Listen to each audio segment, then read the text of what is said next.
Hey there, horror movie tea sippers. The following podcast episode will contain spoilers for the movie we are about to review. If you have not seen the movie and do not wish to have anything ruined prematurely, please do not continue to watch or listen until you have seen the movie. And welcome to the Horror Movie Tea Podcast.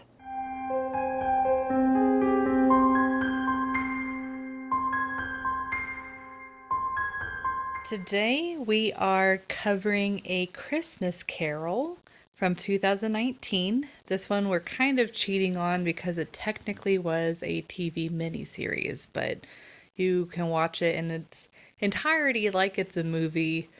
A 3-hour movie. Yes, but this was recommended by V. But before we go into the review, let's grab our cups and talk about tea.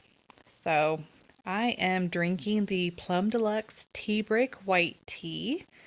It's got white tea, orange peel, tangerine essence, honeydew melon essence, and it's got low caffeine.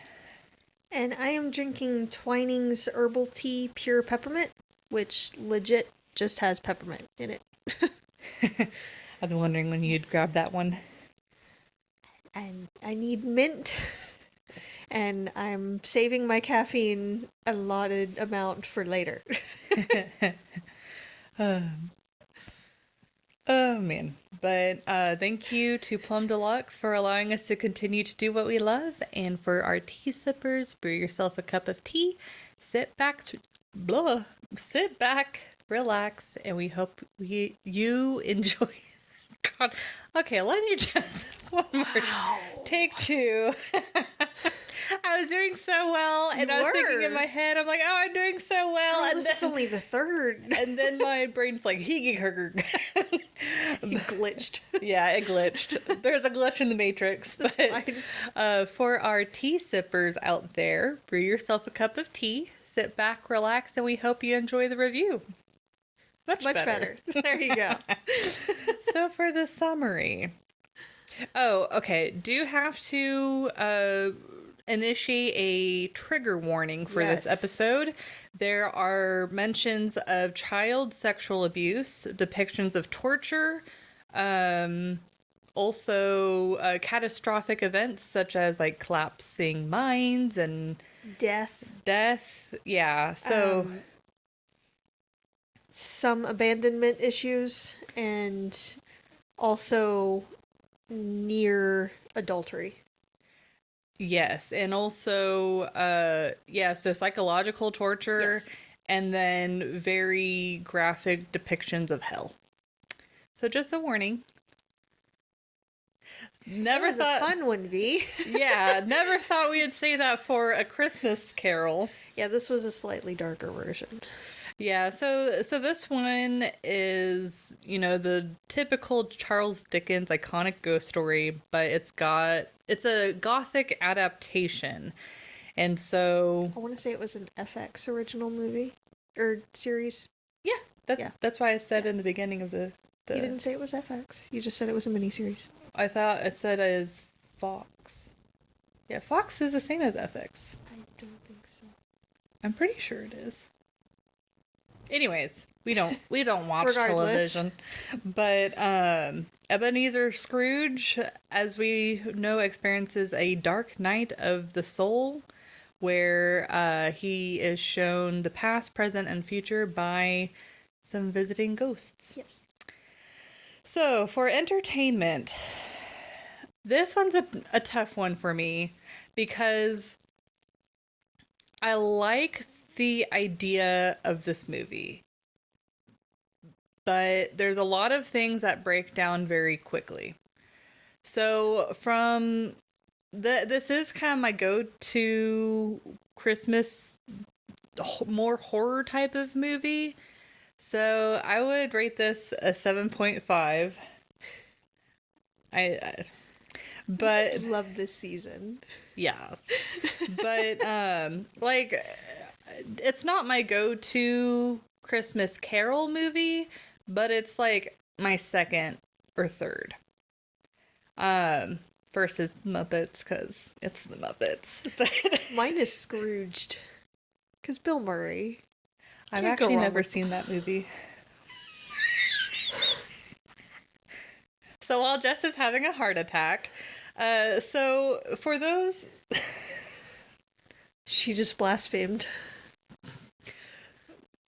It just never came up in my life. Excuse I'm sorry. me while I have an aneurysm. I'm pretty sure I've talked about it before. How have you not seen it? I know. Just because you're we're talking about watching it, I have so many movies I have to watch. We woman. are watching it together. We might be reviewing it at a random point next year that's not around Christmas just because. Anyways, so for those who might not be familiar, Victorian England had the tradition of making the transition to winter as a time to tell scary stories. But this particular tradition wasn't anything that really carried over to the U.S. For us, for those Americans out there. And so really the Charles Dickens novella, A Christmas Carol, was really the only remnant of that time that really stuck in the U.S. And another reflection for those who might not be aware is the song It's the Most Wonderful Time of the Year, where there's a lyric that mentions scary ghost stories. So I know for some people that are in other countries, this might be, well, no duh, but typical Americans, we don't think about scary stories as a part of Christmas. Nope. It's mostly lighthearted cheer and smiling suffocating faces. joy. And, yes, a little bit. A little bit. And shopping. Lots of shopping. Yeah. Capitalism. Yes, it's mostly capitalism. Yeah. And stress. And stress. All the stress. Yeah. But Most wonderful time of the year, my ass. okay, Scrooge. But anyways, I'm sorry. I tapped the thing. oh, I'm sorry. no, you're good. But for us horror fans, it's very natural to transition into scary ghost stories for the Christmas time. It makes it more fun to have the counterbalance of like super happy joy. Or dark is the And night then- and full of terrors. Yes. But yeah, this adaptation is much darker Yes. and very gothic. Bravo, V. Inspired. Scrooge is much closer to a tragic villain Yes. than his other movie counterparts. They add darker elements, such as Scrooge being sexually abused as a child, to explain why he hates Christmas so much. Yeah. But yeah, it gives us a stronger reason for Scrooge to hate Christmas because his father left him during the holidays at the school where the headmaster sexually abused him. It's a very in-your-face retelling that you'll either love or hate. I feel like this movie, I mean, I guess to be fair, it's not like I love this movie. It's just I really like the darker elements because it really, with other A Christmas Carol adaptations, it really touches more on the lightheartedness than the darker elements. And so this movie for me satisfied the darker elements of what I wanted from A Christmas Carol. But it's like I'll expand a little bit further on that though, on if that it goes too far. But yeah, it doesn't replace other adaptations for me. I enjoy the cynicism of the movie. Some really dynamic and interesting scenes, like going from childhood to adulthood to what could have been with Elizabeth. I thought it was kind of interesting for them to flesh that out. But one of my biggest gripes is the pacing of the ghosts. So yeah, so it's like the first ghost and the second ghost, arguably, but mostly the first ghost. It drags on for a pretty long time. It's like 2/3 of the movie. And then the last two ghosts, especially the very last one, it feels like it goes by so quick. Yes. The last one was what, 10 minutes? 15? Yeah, so I feel like they had Feel gypped. some quite... I know, that's like the worst one, you know? Yeah. It's like And arguably the most interesting one. Yeah, like they felt so compelled to expand on Scrooge's backstory to explain why he was the way he was that they kind of forgot the element of the original novella. Yeah. And so it kind of gyps the last two ghosts, Yeah. in my opinion. So they made Scrooge so messed up that they had to expand on his past to try and make him more sympathetic to the audience. But then it makes the ghosts last way too long and makes the others feel way too short. Because it's like, they make Scrooge come off as so evil. They're like, oh, he caused the death of, many people with his greediness. And neglect. But then they're like, oh, we have to expand on his backstory and explain why, so we can make him a sympathetic character, so that way at the end we don't still hate Scrooge. But like, so this is my biggest gripe with the movie, and where I feel like it definitely falls short and is not going to be my go-to adaptation. Like, it's like you could argue if the additional grit actually adds anything to the story. It's an interesting adaptation, but it feels like it goes too far to allow Scrooge to be redeemable. Yeah. It's like he starts off as a villain, and then he becomes more like, not even a sympathetic villain, because it's like, yes, they have he was sexually abused as a child, but that doesn't necessarily explain him going to greed and becoming super greedy to the point where it costs the lives of the workers. Like, there's so many things that he does that you're like, sexual abuse does not, and trauma do not explain what the he level did. that he fell to. Yeah, like I can understand him hating Christmas. Like that makes total sense. But the fact that they had him do all of these additional evil things. So it's like, on the one hand, I enjoy this movie for its darkness. Like I enjoy the darker elements. It really feels still true to the original story. However, they make it so dark that, at least in my opinion, at the very end of the movie, even when Scrooge is being the good guy, it doesn't feel like he's being that much better. Yeah. You don't get that lightheartedness that you get at the end of most other adaptations. So that's my biggest gripe with the movie, is they just went too dark. Didn't make Scrooge very redeemable. Like, I feel like They were doing good, and then they took it a step a little too far. Yeah, like in my opinion, I feel like if they had kept the sexual abuse thing, but then removed the mind part, and then him messing with Mary. Yeah, I feel like those, especially messing with Mary, That was the biggest thing for me. that was the biggest. That was like, no. Like, I could see how he could get from his past to, like, neglect and focusing purely on profit and the mind thing and all. I can actually see that. It just takes more inference than what it should have been. But what he did to Mary, that's what went way too far for me. I'm pretty sure that was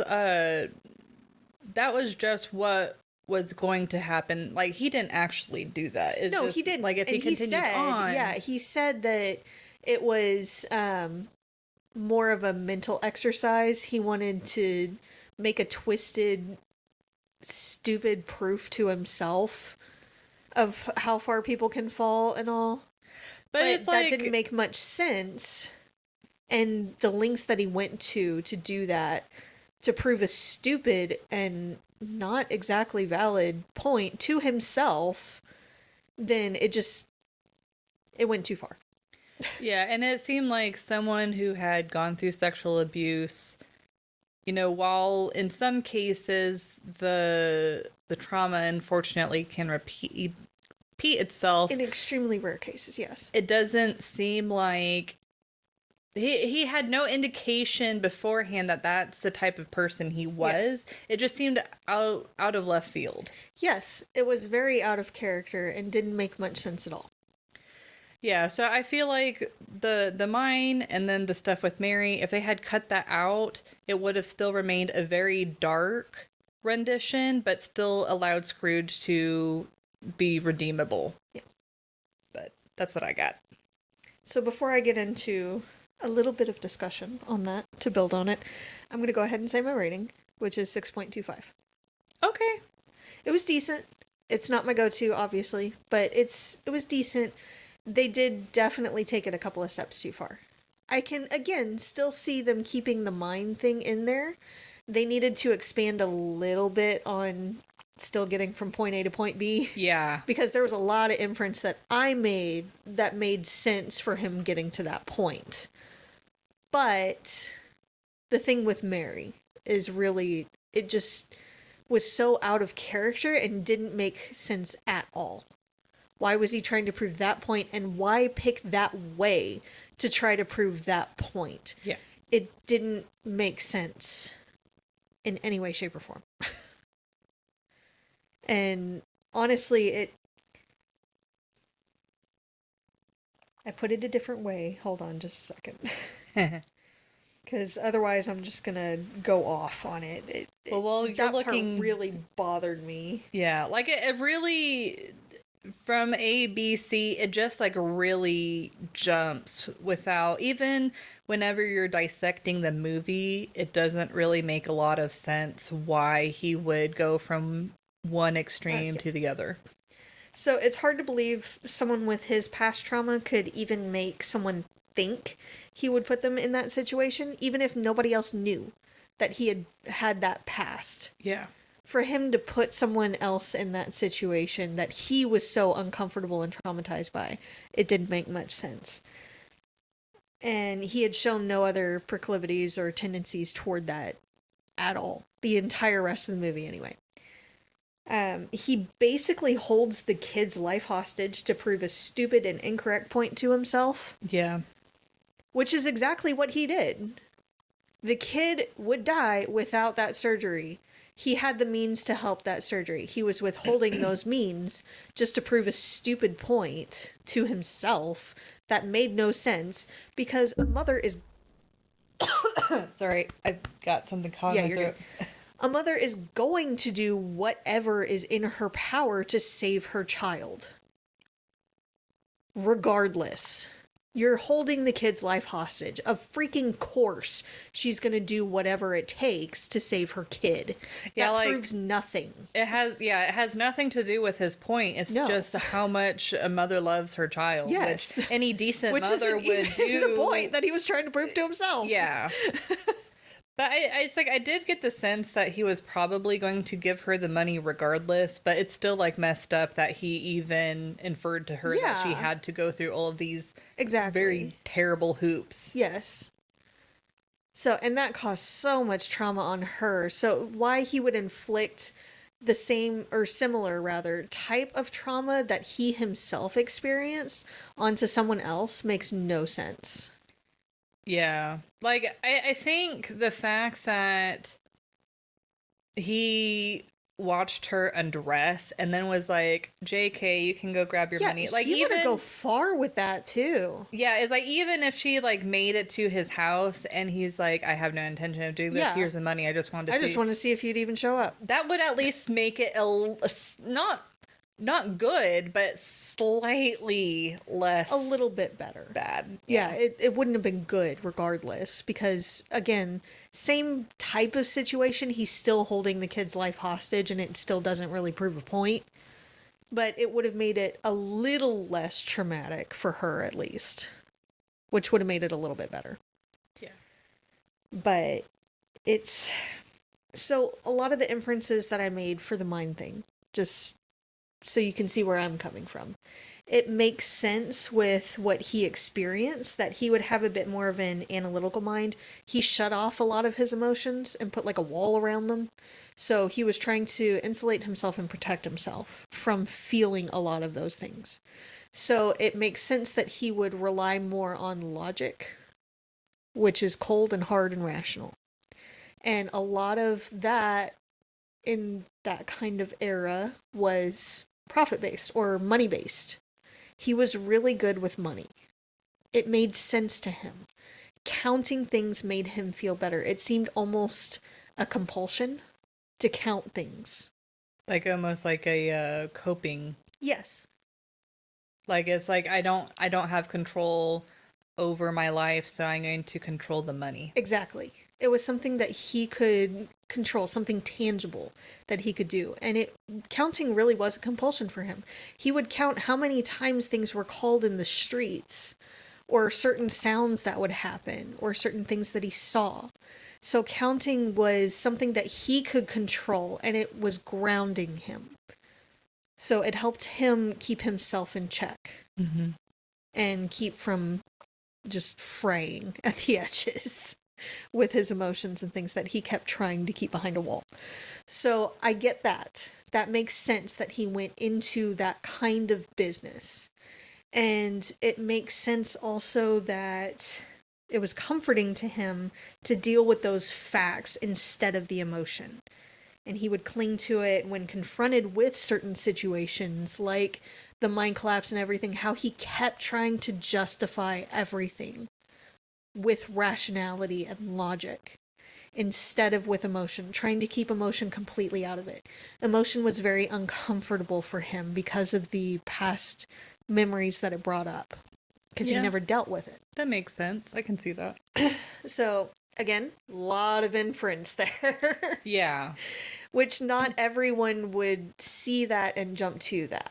But I wanted to at least show you where I found it. Well, and it is a little frustrating where it's like they could have completely knocked out the whole Mary scene and then just fleshed out more, Yes.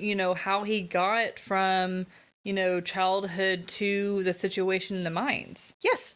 I also feel like they cut out pretty much everything with Elizabeth. I didn't know who she was when they were showing her on the thing.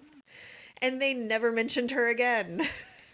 Yeah, like that was very quick. And They didn't mention how they met, them dating, nothing. And it's crazy because it's like, I don't know if you got this too, but I feel like they're talking about his childhood to really make you get sympathy for him. But it's like you could also gain additional sympathy by fleshing out his relationship with Elizabeth more. Easily. And they do that in several other movies. Yeah. But this one, they just completely gloss over it. They're like, hey, yeah, there's this lady he could have been with, and he would have been really happy, but he chose not to do that and chose to be an a-hole instead. So you're like, oh, that's cool, I guess. Like they could have gone a whole rendition of him being like, I couldn't, them like inferring that he couldn't deal with feeling love again because of his trauma, and that's why he's like, I'm just going to stick to cold calculations and logic, and then that's why their relationship, like they could the have, emotions made me uncomfortable and I couldn't give her what she needed, so I decided to leave and be an a-hole. Like if anything, they could have made it more of a trauma story where it's like, oh, because of my past trauma, because I couldn't deal with it, face it, it permanently messed up my relationship with this person that I truly loved, and then kind of go down from there. My love map was messed up. Yeah, like this. Oh, it's like this movie had the potential to make it so good and so dark, and they just so frustrating. Let's see here. What else can I say about entertainment that doesn't mingle with realism? Yeah, so the ending seems unsatisfying and unfinished. Yeah, it didn't. It didn't, and a lot of that. I appreciate the fact that because they went so hard with the past traumas and everything, and that he was such a bad guy because of everything that happened and what he did, and how he kept trying to rationalize what he did instead of being like, you know what? I own that. You're right. I was horrible. Because he didn't. He almost... I don't remember him ever saying, you know what? You're right. I was horrible. He said at one point, I wouldn't be the man that I am now. If I went back, I wouldn't be the same man. But it's still like... But that's like the only time he said it. And it is another thing too, like a part of the trauma. Like they lean so hard on the trauma that I feel like the other ghost should have helped him almost like confront his trauma. Yeah. But instead they're like, oh, we're going to go back to like what the other adaptations do and just show like Yeah. what's going to happen, and then that somehow makes him a better person. It's like, no. Yeah, that didn't help at all. But I do appreciate that he didn't really try to seek forgiveness. He didn't own it, which I don't appreciate. But he didn't seek forgiveness. He understood by the end, finally, that he was a horrible person. And irredeemable, basically. So instead of being like, I'm going to try to earn people's forgiveness, he's like, I'm going to try to make amends, but I'm not going to seek forgiveness. I cannot be forgiven for the things that I've done. Yeah. So Yeah. I appreciate that. Yeah. And he did subtly apologize to Mary in a way that doesn't let her husband know what happened, what he did. So he's not bringing that on her or putting any of it on her. He did in a way own that. But it wasn't quite enough. And it didn't feel finished because they also didn't mention like him doing anything for the survivor of the mine incident or the families of the victims or his nephew, him reaching out to his nephew and his only living relatives remaining or anything like that. It was all about Tiny Tim. Just him. That's all. Yeah. So it was very rushed at the end and very unfinished. And I felt gypped. Really felt gypped with that third ghost, not gonna lie. That's always been like my favorite one. It's always the most dreaded one. And they always like go all out to make it so scary looking. But I felt gypped with his appearance in this one. It was still cool effects and all the sewn mouth and everything. That was kind of creepy. But I still felt gypped because in like every other rendition I've seen, it's basically been the Grim Reaper. And I was looking forward to it, especially with this dark version. And then we get the guy with the sewn mouth. Yeah, and then they kind of trick you with the cover picture for the movie.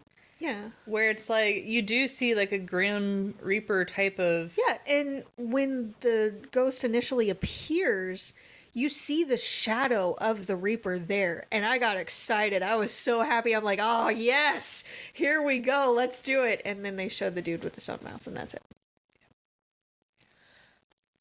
I feel cheated. A little bit. That was a choice. I don't appreciate that choice. I get it, but I don't appreciate it. But yeah, it's most of the other stuff is more mingled with the realism, so I'll wait for that.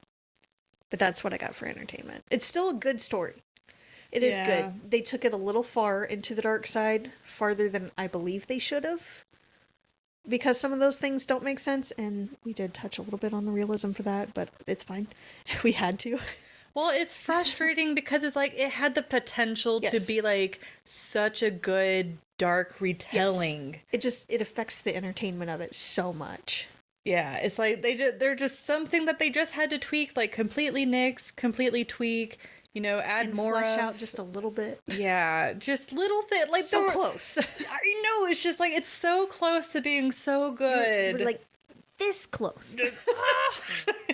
Yeah. Like if they had fleshed out those areas that we had talked about and nixed the part with Mary, awesome. I honestly probably would have given it closer to an 8. But frustration. So let's go ahead and move into the realism before we get even more angry. Yes. So for realism, it's very hard to rate this one. This one was difficult, for sure. But I personally gave it a 2. Now, this is before I heard, like, your breakdown of, like, how he came from, you know, his childhood to the mines thing. So, and my inference might have been wrong, but that's just how I viewed it. I mean, it makes sense. Yeah. So I don't know. Maybe I'd bump it up to a 2.5 to a 3, but regardless, it's like I can see how the trauma can cause Scrooge to hate Christmas, but like how terribly how greedy he was and disregarding human life in particular. Like I can understand like make him greedy, but but they also like I don't know, just the fact that his greed also caused the death of other human beings. I don't know. It seemed like a big stretch. And of course the thing with Mary on like, you've been sexually abused, sir. Like why would you even go there with her? Now, if he had shown any other proclivities like that, or any other tendencies, or other instances where he had done something similar, then it would have made more sense. But it was completely out of left field. Yep. Yep. So Yeah, just it's like the minds with your logic, I can see the progression better, but I feel like they should have fleshed that out. they definitely should have fleshed it out. Completely nixed out the Yes. Mary thing. And Fleshed out Elizabeth. yes, fleshed We out didn't Elizabeth. know anything about. Focus a little bit more on the nephew too. Just Yeah. like it's such a long It's a movie. They random had guy. plenty of time to do it, and they're just Nephew was this random guy that barged into his office. Yeah. And was like, I'm here to invite you to dinner with our family. you're like stranger danger. He was really there just to deliver that one line of, my mother said, be kind to him. He's dealing with an old wound. Which I'm paraphrasing, obviously, because I don't remember the exact line. But essentially, that's what he said. And it alludes more to what they go into of his past trauma. Like honestly, That was it. it kind of feels like the fact that they tried to stick so close to the original story that it kind of held it back in a way. Did, yeah. Where it's like I feel like if they, I don't know, they're just so many things that they could have done different. Yes. But anyways, Choices were made. Not all of them we agree with. yeah. But and then on. And with it being in Victorian times, I do like the little details that they added to really flesh out the era. Yeah. The clothing especially, they did a really good job on that. Yeah, like I feel like the whole setting, like Yeah. you truly feel like you're in that time period. And the sets were so dark. Yeah, like the sets of this movie were They were good. Yeah. They were really good. yeah. Like the cinematography, the sets, Oh, yeah. the effects were all really good. They did a great job in those aspects. Yeah, It was just the storytelling. yeah, it's the storytelling that definitely held this back the most, and that's it's like I know we keep harping on it, but it's like it's so frustrating because it's like I gave it a 7.5 because I want to love this movie so much, but there's just some things. But it's like honestly, if Like we said, it was this close. I feel like if they had covered all of the things that we talked about, this would definitely be like my go-to Yeah. Christmas Carol movie. It slipped right through their fingertips. Yeah. So That's how close it was. Yeah. They grazed it. But that's all I got for realism. I had a really, really hard time giving this a realism scale too. I'm going to give it a 3. I want to try to give it a little bit higher, but I can't. But they play really fast and loose with time in this movie. Yeah. It gets dark, like pure dark, at 4 p.m. And then they talk about how you're going to be visited by a ghost. One comes at midnight tonight, and the next comes each day after. Which I'm pretty sure is in the original rendition. I'm pretty sure it is, but then all said and done, it's only been one night. But he goes through so much time and everything. It just doesn't make that much sense, and it becomes very confusing time-wise. To be fair, that's with most of the Christmas Carol Yes. adaptations I've seen. And I have an issue with those as well. But okay. Don't say one thing and do completely the opposite. Make it consistent, damn it. Just say it's going to feel like a few days, but it's all going to happen in one night. But it just, they play real fast and loose with the time here, and the lighting, because of the time frames that they say it should be, doesn't make that much sense. They totally could have just had it like it's all. They could have just changed it. It's all going to happen in one night. Yeah. Because it was literally Christmas Eve, right? And they're spirits. Like, it's supposed to be magic type stuff going on here. Like, it's gonna be weird. So they could have just said, it's all gonna be tonight. But no, they didn't do that. The fact that they spent so much time on Christmas Past, and then they go to Christmas Present, and then a lot of what his sister, which I feel like his sister was a bad choice for Christmas Present, because she's dead. And been dead for Fair. a while.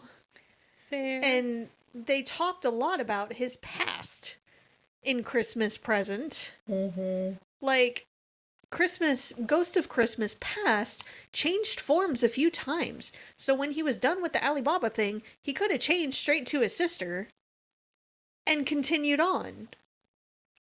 It would have been even longer, but, you know, they needed to change that up a little bit anyway.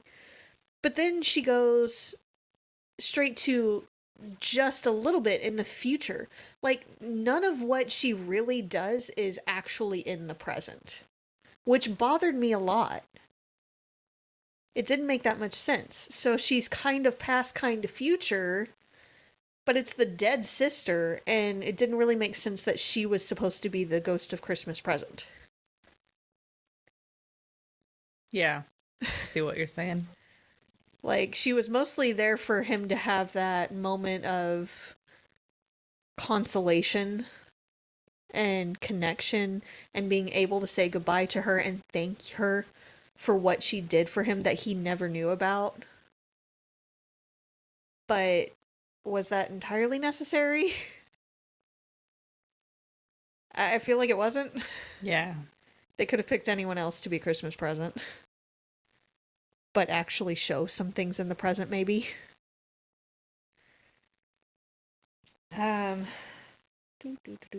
Jacob Marley looks pretty decent considering he's been dead for a year. Just saying. He also loses his jaw, but there's not really any blood or gore. He just kind of picks it up and shoves it back on his face. And it fits, and it works, and you can't tell that it had fallen off at all. See, for me, I was like, I very much saw him as a spirit, so that's why I didn't really. Yeah, but then why have him lose his jaw? It seemed like they were trying to attempt humor a little bit when it felt out of place. And if they're gonna have it dark like that, then make it dark. Have blood all over the place. Or, like, have him, like, literally rotting away or something. Exactly. Yeah. And he even said at one point when Scrooge picked up the iron poker for the fireplace, I'm just going to be messy the rest of the conversation if you do that. Well, clearly you're not going to be that messy, sir, because your jaw was on the floor. And there was nothing. So, are you though? We already went over Mary's arc, which we're not going to touch anymore. We've harped enough about it. We're done with Mary. We're done with Mary. Again, there were no amends made to the families of the lost mine workers or workhouses, anything like that. Just Tiny Tim. Yeah, it's like Just he had him. plenty of money. He could have donated money Exactly. to them or... Exactly. It doesn't make sense that he gave away all of the saved profit to one family. And closing the business makes no sense. Yeah, it's like, it didn't... It's like, yeah, he made amends to one family. Yeah, that's it. One family. He didn't even say he made a monument, or he had a monument made for the horses that died in the mine incident. Nothing about the families. Nothing about the people at all. Didn't say, you know what? I'm going to make another better monument for the people, to the lives lost in that incident, dedicated to the families. None of, part of my profits going forward from my business are going to go to these families for aid. I'm not going to offer jobs for anyone because, Cratchit's leaving. Gotta get someone.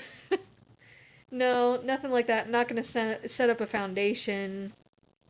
Nothing. So it didn't make sense to just do better, more ethical business practices going forward and to help people further in the future and continuously in the future. Just nope, I'm gonna give all of it to one family and nope out. Yeah.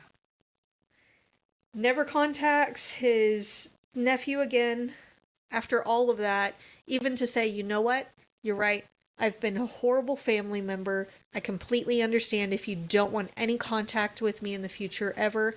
I appreciate all that you've done trying to reach out and be family with me.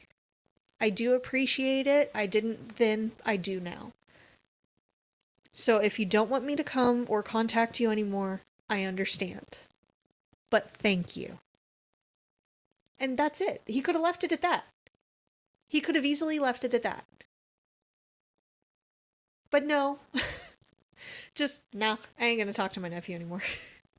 Yeah. I already burned that bridge. He didn't quite yet. He had time. Mm-hmm. But alright, that's fine. So it just... The unfinishedness of the movie is what really gets me with that, because they really could have had another bit on the end of this movie of him going through, and again, him not being redeemable, but saying, you know what, I own that, I am a horrible person, but I am going to try to do better from here forward. I can't be forgiven for what I've done before, but I will be better from this point. Yeah. So I feel like he didn't quite learn what he was supposed to. That's me. Yep. Yeah, I was glancing at that. But, so that's everything you have Yes, for... that's what I got. Yeah. Well, We've harped enough about everything else. yeah, but like overall, if you want a lighter, more friendly, overall, if you want a lighter, more family-friendly movie, This is not the one. yeah, go for one of the other adaptations. Yes. But if you want something more dark and gritty that has a bit more gothic horror elements, then I feel like this one is worth a watch, but it does have its pitfalls. Yeah. It does have pacing issues. It does have storytelling issues. Like, I feel like even if they, like, shave some bit in the beginning of the movie before the ghosts even come, Yes. then that would have given them more time to flesh out the ghosts of the present and the future. Yeah. Like, the stuff with Marley, like, that was cool, but they didn't Largely need unnecessary. that. Yeah. Yeah, they didn't need that. They could have replaced that with something that would give time for them to do something with the nephew or with the other ghosts. Yeah, what was the point of Marley wandering around the random woods and finding the bonfire? I don't know. I feel like it was mostly unnecessary there.